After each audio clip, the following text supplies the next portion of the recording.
Olá, bem-vindos a mais uma análise focada e direta ao ponto. Hoje, o nosso radar está sobre um tema crucial para quem mira numa vaga no serviço público na área da educação. Especialmente para o cargo de professor, né? A educação na Constituição Federal de 1988. Isso mesmo. Este é o alicerce legal de todo o sistema. Sugerimos ter papel e caneta à mão ou o bloco de notas digital aberto, porque vamos direto aos artigos mais importantes e, assim, extrair o que realmente costuma cair em prova. Exatamente. E olha, mais do que só memorizar artigos para um concurso, entender a lógica constitucional por trás do direito à educação, das responsabilidades do Estado, do financiamento e dos princípios que norteiam o ensino. Isso é fundamental. Com certeza. Ilumina não só as respostas da prova, mas a própria atuação profissional futura. Vamos então decodificar esses dispositivos constitucionais, focando naquilo que é essencial para quem está nessa jornada de preparação. Perfeito. Então, mãos à obra. A nossa missão hoje é clara: destrinchar e comentar os pontos nevrálgicos sobre educação na nossa Carta Magna, com aquele olhar apurado para o que as bancas de concurso costumam cobrar. Vamos começar pela base de tudo. Onde a Constituição posiciona a educação? Bem, o ponto de partida fundamental é o artigo 6º. Ele insere a educação no rol dos direitos sociais. Ah, sim. Ao lado de saúde, alimentação, trabalho, moradia, transporte, lazer, segurança. Enfim, uma lista grande. Isso já sinaliza a importância central dela para a dignidade humana e para a cidadania. Quer dizer, não é um luxo, né? É uma necessidade básica reconhecida ali na Constituição. E o artigo 205 aprofunda essa ideia, não é? Ele vai além de só listar, ele define a educação de uma forma, assim, bem específica. Precisamente, o artigo 205 é a espinha dorsal conceitual. Ele crava: a educação, direito de todos e dever do Estado e da família, será promovida e incentivada com a colaboração da sociedade. Veja a tríade de responsabilidade: Estado, família e sociedade. E mais importante, ele estabelece as finalidades, visando ao pleno desenvolvimento da pessoa, seu preparo para o exercício da cidadania e sua qualificação para o trabalho. Certo. Esses 3 objetivos são cruciais e, olha, frequentemente explorados em questões porque definem o propósito maior da educação nacional segundo a Constituição. Qualquer política, qualquer prática educacional, em tese, deveria ser avaliada à luz desses fins, né? Pleno desenvolvimento, cidadania e trabalho. São pilares robustos.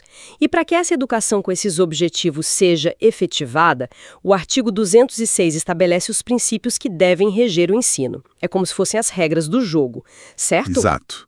O artigo 206 é um checklist de princípios obrigatórios. Vamos destacar alguns que são muito relevantes para a prática e para as provas.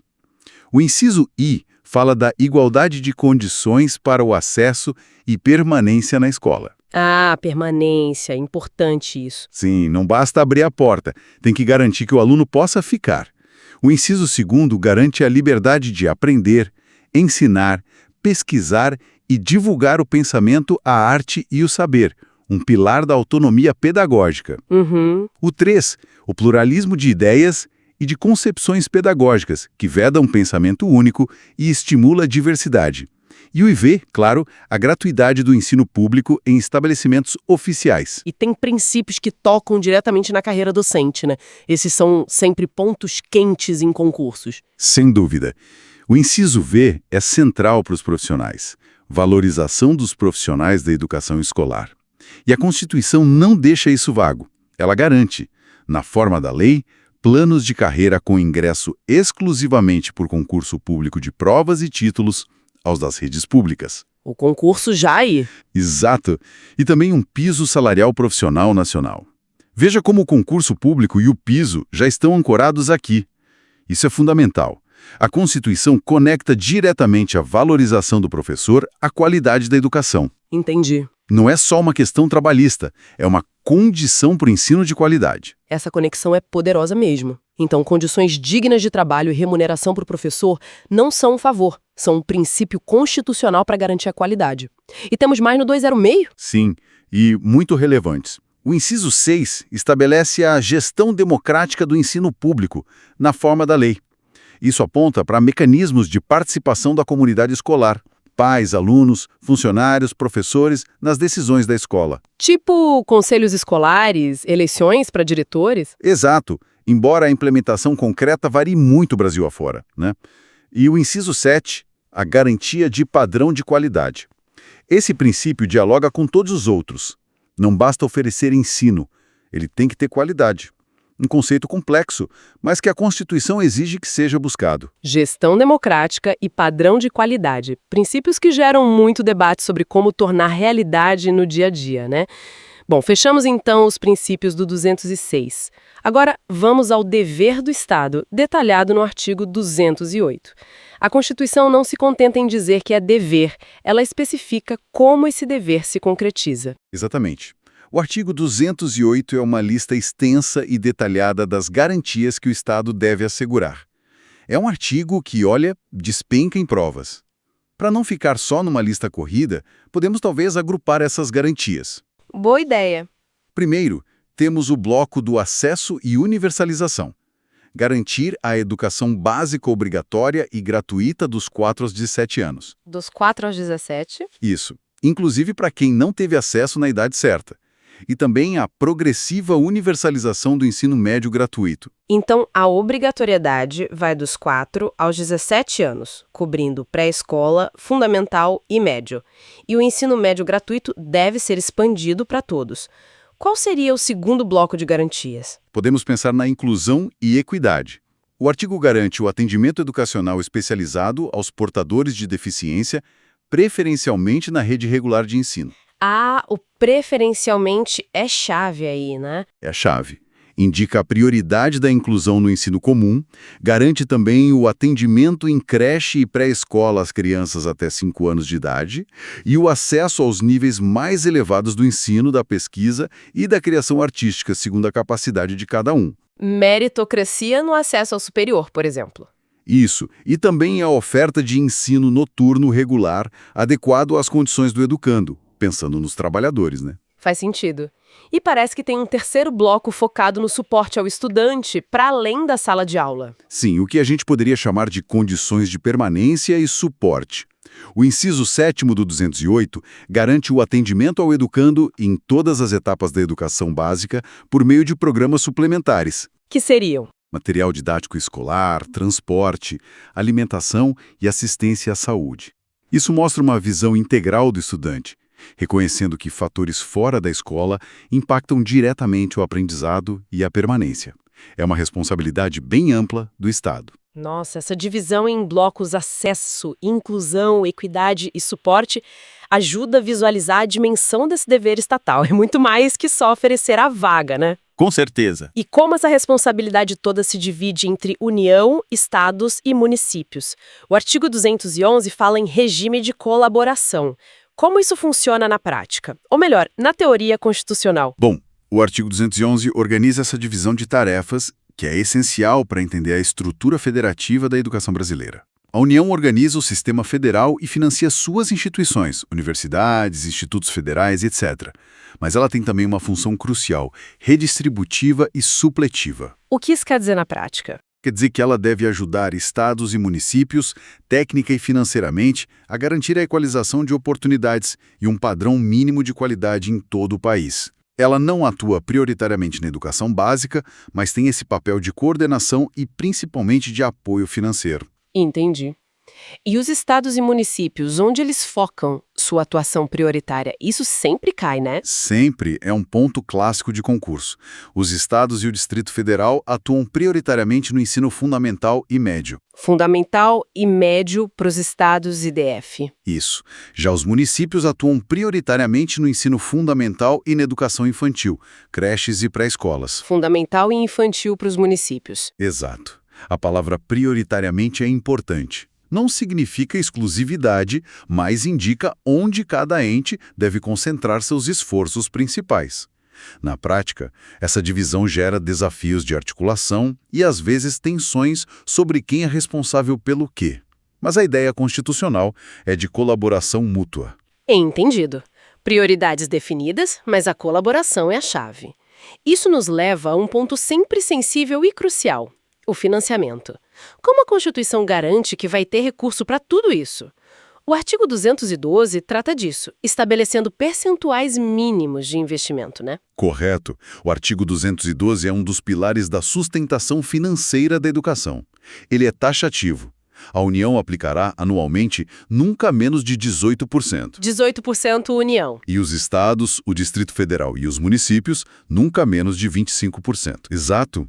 Da receita resultante de impostos, incluindo as transferências recebidas na manutenção e desenvolvimento do ensino, MDE. Esses percentuais são pisos, um mínimo obrigatório. É vital saber esses números e entender que se referem à receita de impostos. 18% para a União e 25% para estados, DF e municípios. No mínimo, são percentuais significativos, mas só garantir o percentual não resolve a distribuição desigual de recursos pelo país, né? Imagino que seja aí que entram os fundos como o Fundeb, cuja estrutura está no artigo 212-A. Exatamente. O artigo 212-A, que foi bastante alterado pela Emenda Constitucional 108 de 2020, tornando o Fundeb permanente, é o mecanismo central para tentar reduzir as desigualdades do financiamento da educação básica.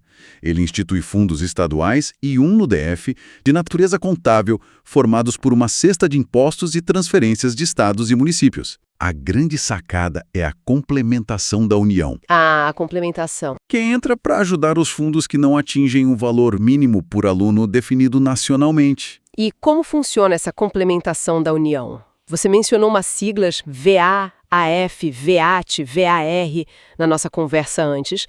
Dá para esclarecer um pouco sem a gente se perder nos detalhes técnicos demais? Claro, vamos tentar simplificar. A complementação da União agora é mais robusta e busca mais equidade. Ela funciona basicamente em 3 modalidades, que são essas siglas. Simplificando muito, o VAAF, Valor Aluno Ano Fundeb, é a complementação mais tradicional, para garantir um valor mínimo por aluno em cada fundo estadual que não o alcança sozinho. Ok, o básico para todo mundo. Isso. Aí vem o VAT, Valor Aluno Ano Total. Aqui, a União olha a disponibilidade total de recursos para a educação por aluno em cada rede, municipal ou estadual. Se mesmo com o VARF o valor for baixo, a União complementa mais, considerando também o esforço fiscal do lugar. O objetivo é reduzir desigualdades entre as redes. Entendi, para nivelar mais. Exato. E por fim, o VAR, Valor Aluno Ano por Resultados. Essa é uma novidade. É uma grana extra distribuída com base na melhoria de indicadores de atendimento e aprendizagem com foco na equidade. É um incentivo à gestão e aos resultados. Interessante esse VAR. Essencialmente são fórmulas complexas que direcionam mais dinheiro federal para onde tem menos recurso local e, no caso do VAR, para quem melhora seus resultados educacionais, sempre com foco na equidade. Entendi. São mecanismos para tentar nivelar o campo de jogo financeiro. E dentro desses fundos tem aquela destinação específica para os profissionais da educação que a gente mencionou lá no Art. 206? Tem sim, e este é um ponto, absolutamente crucial para quem vai fazer concurso.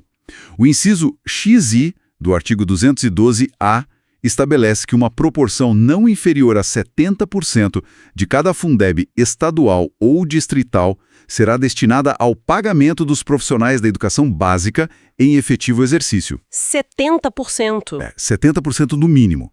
Isso vincula uma fatia enorme do principal fundo da educação básica diretamente à remuneração de quem está na linha de frente. É um reforço constitucional imenso a valorização desses profissionais. Saber esse percentual, 70%, e a quem se destina, profissionais da educação básica em efetivo exercício, que inclui docentes e outros definidos em lei, é indispensável. 70% no mínimo. Realmente um percentual muito expressivo. Além dessa vinculação no Fundeb e da valorização e piso no artigo 206, a Constituição traz outras regras específicas pensando nos professores, por exemplo, na aposentadoria. Traz sim. A Constituição reconhece as especificidades do magistério e prevê regras diferenciadas de aposentadoria. Tanto no regime próprio dos servidores públicos, lá no artigo 45, quanto no regime geral de previdência social, no artigo 201(5)(8). Há uma redução de 5 anos na idade mínima e no tempo de contribuição exigidos para a aposentadoria do professor. 5 anos a menos? Isso. Mas atenção, que comprove exclusivamente tempo de efetivo exercício das funções de magistério na educação infantil e no ensino fundamental e médio. Muita atenção aqui, né? Exclusivamente tempo de efetivo exercício e as etapas específicas, infantil, fundamental e médio. Nada de desvio de função contando para essa regra especial. A especificidade é total, do tipo que as bancas adoram explorar. Exatamente. E quanto ao ingresso na carreira, já mencionamos o concurso público no artigo 206, mas o artigo 37 reforça isso, certo? Perfeitamente. O artigo 37, que trata da administração pública em geral, estabelece no seu inciso 2º a regra de ouro. Ingresso em cargo ou emprego público depende de aprovação prévia em concurso público de provas ou de provas e títulos. Isso se aplica plenamente à carreira do magistério público, como o próprio artigo 206, inciso V, já tinha indicado. Provas e títulos, dependendo do cargo. Isso. E uma dúvida comum entre professores: a acumulação de cargos. É possível ter mais de um vínculo com o serviço público? O artigo 37 também regula isso, né? Sim, ele regula e abre exceções importantes para a nossa área. A regra geral no artigo 37(16) é a vedação de acumulação remunerada de cargos públicos.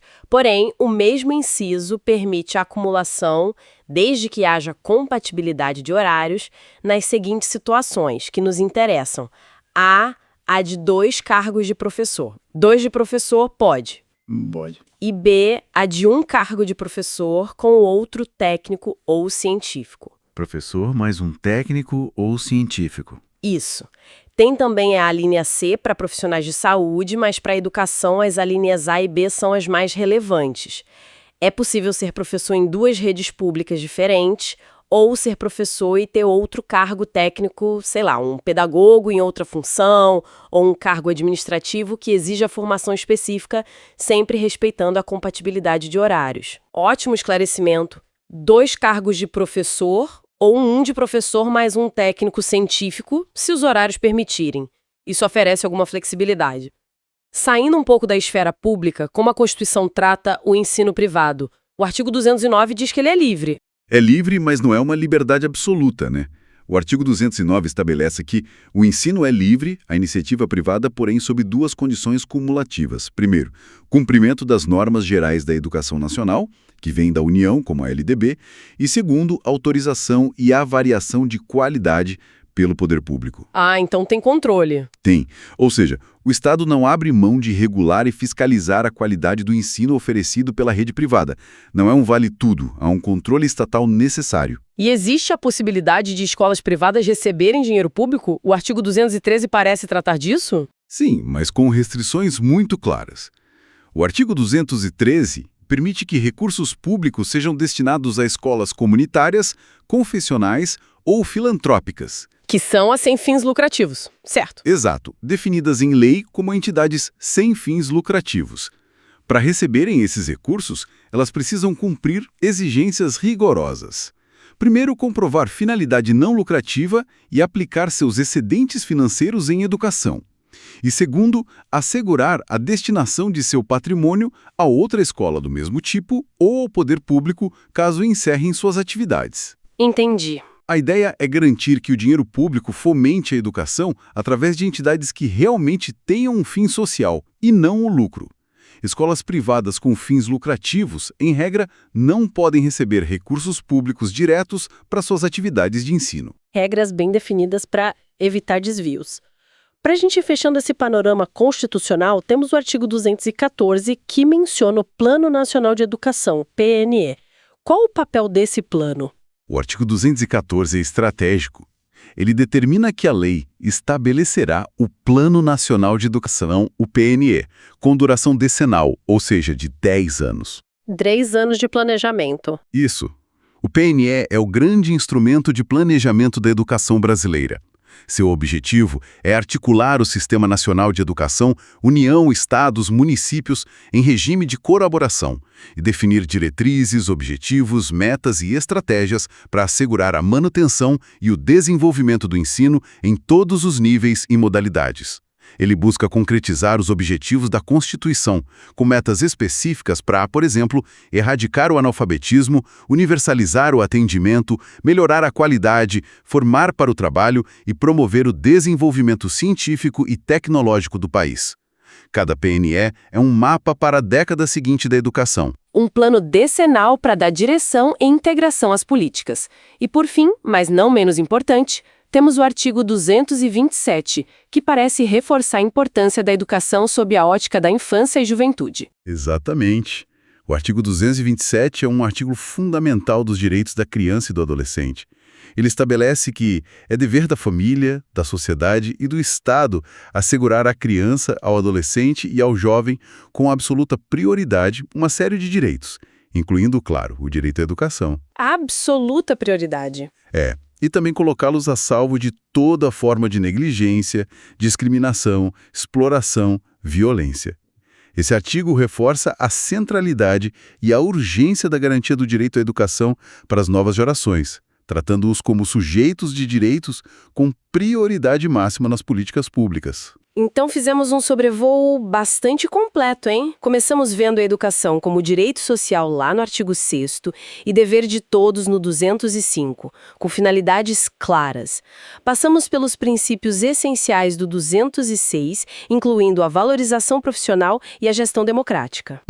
E 70% para profissionais. Isso. Vimos as regras específicas para professores sobre aposentadoria e acumulação de cargos nos artigos 40, 201, 37.